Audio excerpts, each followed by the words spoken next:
جن میں آپ نے اعلیٰ مقام حاصل کیا وہ آپ کی پہچان نہ بنے. آپ کی پہچان کیا چیز بنی؟ رسول اللہ کا عشق اور آپ کی محبت. عشق کا نشان اعلیٰ حضرت ہے. عشق کی پہچان اعلیٰ حضرت ہے. رہتی دنیا تک مسلمانوں کو جو عشق کا سبق پڑھانے والی ذات تھی وہ اعلیٰ حضرت کی ذات تھی. قرآن عظیم نے فرمایا ذالک الکتاب لا ریب فیہ، یہ وہ عظیم الشان کتاب ہے جس میں کوئی شک و شبہ نہیں. ہدی للمتقین، یہ ہدایت ہے پرہیزگاروں کے لیے. پرہیزگار کون ہیں؟ ہم نے رمضان میں بھی مختصر ان کی پہچان حاصل کی. تو پرہیزگار کن کو کہا گیا؟ الذین یؤمنون بالغیب. پہلی صفت پرہیزگاروں کی کیا؟ کہ وہ غیب پر ایمان رکھتے ہیں. اور ایمان کسے کہتے ہیں؟ میں نے ابھی بیان سے پہلے آپ کو سمجھایا کہ آپ بازار میں ہوں تو یقین کریں کہ اللہ میرے ساتھ، گھر میں ہوں تو اللہ میرے ساتھ، کام کاج میں ہے تو اللہ میرے ساتھ. یہ کیا ہے؟ یؤمنون بالغیب. یہ غیب پر ایمان ہے. اللہ دکھتا نہیں ہے، اللہ نظر نہیں آتا، مگر ایمان یہ ہے کہ اللہ میرے ساتھ ہے. اور ساتھ ہونے کا کیا مطلب ہے؟ آپ میرے ساتھ ہیں، آپ میرے ساتھ ہیں. آپ کی موجودگی میں مجھے برا کام کرنے کی جرت نہیں ہے. گناہ کا کام کرتے ہوئے مجھے شرم آئے گی کہ اتنے لوگ مجھے دیکھ رہے ہیں. گالی دیتے ہوئے، بری سوچ کے بات کرتے ہوئے مجھے شرم آئے گی کہ اتنے لوگ مجھے دیکھ رہے ہیں. تو یہ سارے تو لوگ ہیں، یہ سارے تو مخلوق ہیں، یہ تو سارے میرے جیسے ہیں. اور جب میرا یہ یقین پختہ ہو جائے گا کہ میرا رب میرے ساتھ ہے تو میں گناہ کیسے کروں گی؟ میرا رب میرے ساتھ ہے تو میں چوری کیسے کروں گی؟ میرا رب میرے ساتھ ہے تو میں کسی پہ ظلم کیسے کروں گی؟ میرا تو رب میرے ساتھ ہے اور وہ تو میرا معبود ہے، وہ تو میرا خالق ہے، وہ میرا مالک ہے. تو پھر اس کے ہوتے ہوئے اس یقین کے ساتھ تو میں کبھی گناہ نہیں کر سکتی. تو یؤمنون بالغیب کیا ہے؟ یؤمنون متقین کی پہلی صفت کہ وہ غیب پر ایمان لاتے. اور یؤمنون بالغیب ویقیمون الصلاۃ، وہ نمازوں کو قائم رکھتے ہیں. کبھی کبھی فارمیلٹی کے لیے پڑھ نہیں لیتے، یا پڑھنے میں بھی انہیں دقت نہیں ہوتی. نہیں، وَيُقِيمُونَ الصَّلَاةَ، وہ نمازوں کو قائم رکھتے ہیں. کبھی ادھر ادھر نہیں ہونے دیتے، کبھی سستی نہیں ہونے دیتے، کبھی غفلت نہیں ہونے دیتے، کبھی تاخیر نہیں ہونے دیتے. جائے کہ نماز ہی جاتی رہے، اس کا تو سوال ہی پیدا نہیں ہوتا. اور وَمِمَّا رَزَقْنَاهُمْ يُنْفِقُونَ، اور وہ اللہ کے دیے ہوئے میں سے خرچ کرتے ہیں. اس کو ہم نے ڈیفائن کیا تھا، اس کی تشریح ہم نے رمضان میں بھی سنی تھی کہ اللہ کا دیا ہوا کیا ہے، رزق کیا ہے. رزق صرف روٹی سالن کا نام نہیں، رزق صرف ناشتہ لنچ اور ڈنر کا نام نہیں، رزق صرف گندم چاول اور گھی آٹے کا نام نہیں، بلکہ ہر وہ صلاحیت، ہر وہ دولت، ہر وہ بینیفٹ کسی بھی صورت میں رب کریم نے جو آپ کو عطا کیا وہ رزق ہے. اور وہ جو بینیفٹ ہے یا جو دولت ہے یا جو آپ کے لیے فخر کا باعث ہے، وہ سب سے پہلے آپ کی اولاد بھی ہے. تو اولاد کا بھی خرچ کرنا اس کے اندر آئے گا. اولاد کو خرچ کرنا کیا ہے؟ اولاد کو رب کے دین کے لیے پیش کر دینا، اللہ کی رضا کے لیے اس کی بارگاہ میں پیش کر دینا، یہ اولاد کا خرچ ہے. مال میں پیسہ بھی ہے، دولت بھی ہے، غلہ بھی ہے، کھانے پینے کی اشیاء بھی ہیں، پراپرٹیز بھی ہیں. یہ سب ان میں سے اللہ کی راہ میں پیش کرنا، یہ بھی اس خرچ میں آتا ہے. اور جو روزمرہ کی ضروریات ہیں ان میں سے خرچ کرنا، یہ بھی اللہ کے دیے ہوئے میں سے خرچ کرنے میں آتا ہے. آپ کو اللہ نے صلاحیت عطا کی، کوئی فن عطا کیا، کوئی فن عطا کیا، کوئی کاریگری عطا فرمائی، علم عطا فرمایا، وہ دینی ہے یا دنیاوی ہے، وہ ظاہری ہے یا باطنی ہے. ان تمام چیزوں کو جب آپ نے خرچ کیا تو تب کامل خرچ کرنے والے بنے. خرچ کرنے کا مطلب کیا ہے؟ ہمارے اندر جو لالچ پیدا ہوتا ہے، ہمیں اگر تھوڑا سا کسی چیز میں عبور حاصل ہو جائے، فن ہمارے پاس آ جائے، تو ہم کیا کرتے ہیں؟ ہم بارگیننگ کرتے ہیں، ہم کمٹمنٹ کرتے ہیں، ہم رقم طے کرتے ہیں۔ مثال کے طور پہ آپ کے پاس کوئی ہنر ہے، آپ چھوٹا سا ہنر کسی کو سکھانے کے لیے اس کی مجبوری سے فائدہ اٹھاتے ہیں۔ چھوٹا سا کام سکھانا ہے، آپ کہیں گے کہ 10,000 فیس ہوگی، اس کے بغیر میں نہیں سکھاؤں گا۔ یہ آپ نے خرچ نہیں کیا، یہ آپ نے دوسرے کی مجبوری سے فائدہ اٹھایا۔ ہاں، بعض جگہوں پر باقاعدہ جہاں پہ ادارے ہیں، انسٹیٹیوٹس ہیں، کالجز ہیں، اسکول ہیں، ان کے نظام کو چلانے کے لیے آپ کچھ ضابطے، کچھ فیسز مقرر کرتے ہیں، یہ ایک اور چیز ہے۔ لیکن کسی مجبور کو فائدہ پہنچانا یہ ہے کہ اداروں میں، انسٹیٹیوٹ میں آپ تنخواہیں لے رہے ہیں نا، آپ لیتے نہیں، کسی غریب کو مفت سکھا دیں، کسی کو روزگار کرنے کے قابل بنا دیں، کسی کو کمائی کرنے کے قابل بنا دیں، کسی کی دکان چلانے میں اس کی مدد کر دیں، کسی کو وہ ہنر سیکھنے میں بغیر پیسوں کے مدد کر دیں۔ یہ کیا ہے؟ مما رزقناہم ينفقون۔ امیروں سے آپ فیسیں لے کے پڑھاتے ہیں، غریبوں کو تلاش کر کے پڑھائیں کہ ہم آپ سے فیس نہیں لیں گے، آپ آئیں، آپ ہمارے پاس آ کے علم حاصل کریں۔ یہ کیا ہے؟ مما رزقناہم ينفقون۔ بے شمار وسعت ہے اللہ کی راہ میں خرچ کرنے۔ تو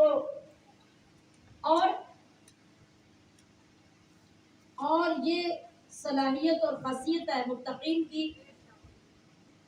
والذین یؤمنون بما انزل الیک، اے حبیب، جو کلام، جو دین، جو قرآن آپ پہ اترا، وہ اس پر ایمان لاتے ہیں۔ ایمان کی سمجھ آ گئی؟ اللہ ساتھ ہے تو گناہ نہیں ہو سکتا، اللہ ساتھ ہے تو ظلم نہیں ہو سکتا۔ تو ایمان نصیب ہو گیا اگر قرآن پر، تو پھر ایمان لانے کا مطلب یہ ہے کہ اب اس کی خلاف ورزی نہیں ہو سکتی۔ قرآن میں جس بات سے منع کر دیا، اس پر ایمان لانے کا مطلب یہ ہے کہ اب جان چلی جائے، جسم کے ٹکڑے ٹکڑے ہو جائیں، مگر قرآن کی خلاف ورزی نہیں ہوگی، دین کی خلاف ورزی نہیں ہوگی۔ یہ ہے قرآن پر ایمان۔ اور وما انزل من قبلک، اور جو ہے حبیب آپ سے پہلے اترا، داؤد علیہ السلام پہ اترا، موسیٰ علیہ السلام پہ اترا، عیسیٰ علیہ السلام پہ اترا، زبور آئی، انجیل آئی، توریت آئی، ہم ان سب پر ایمان لاتے ہیں۔ یہ متقین کی علامت ہے۔ اور وَبِالْآخِرَةِ هُمْ يُوقِنُونَ، اور متقین کی نشانی کیا ہے؟ کہ وہ قیامت پر، آخرت پر یقین رکھتے ہیں۔ یہاں بڑی خوبصورت ایک نفیس بات ہے، جس نے نماز پڑھی اس کو تو لوگوں نے نماز پڑھتے دیکھا اور کہا کہ یہ بندہ نمازی ہے، جو زکوٰۃ دیتا ہے، صدقہ دیتا ہے، خیرات کرتا ہے، اور دیگر اللہ کی دی ہوئی نعمتوں کو خرچ کرتا ہے، وہ خرچ کرتا نظر آتا ہے، اور لوگ کہتے ہیں کہ یہ بندہ سخی ہے، یہ اللہ کی راہ میں بڑا خرچ کرتا ہے، وہ بھی نظر آ گیا، دیکھ کر لوگوں نے بیان کر دیا۔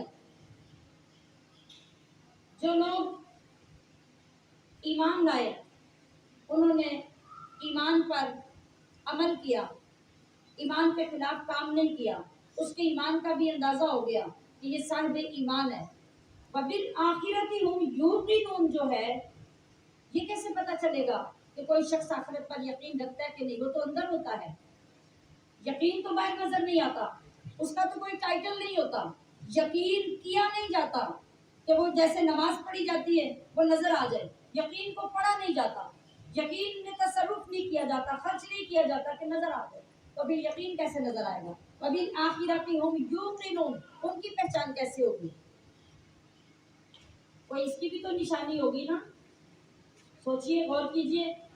تو یہ آخرت کے یقین کی نشانی یہ ہوگی کہ ہماری زبانوں پر آخرت کا ذکر ہوگا، ہمارے اعمال میں آخرت کی فکر ہوگی، ہمارے احوال میں آخرت کا ذکر غالب ہوگا، اور ہمارے اعمال یہ بتائیں گے کہ ہمیں آخرت میں جا کے حساب دینے کی فکر ہے، اس لیے ہم برا کام نہیں کرتے، ہمیں قبر اور حشر میں جا کے اللہ کو جواب دینے کی فکر ہے، اس لیے ہم ہر وقت اس کا تذکرہ کرتے ہیں، ہم اس سے ڈرتے رہتے ہیں۔ تو یہ علامت دوسروں کو بتائے گی کہ اس بندے کا آخرت پر بڑا یقین ہے۔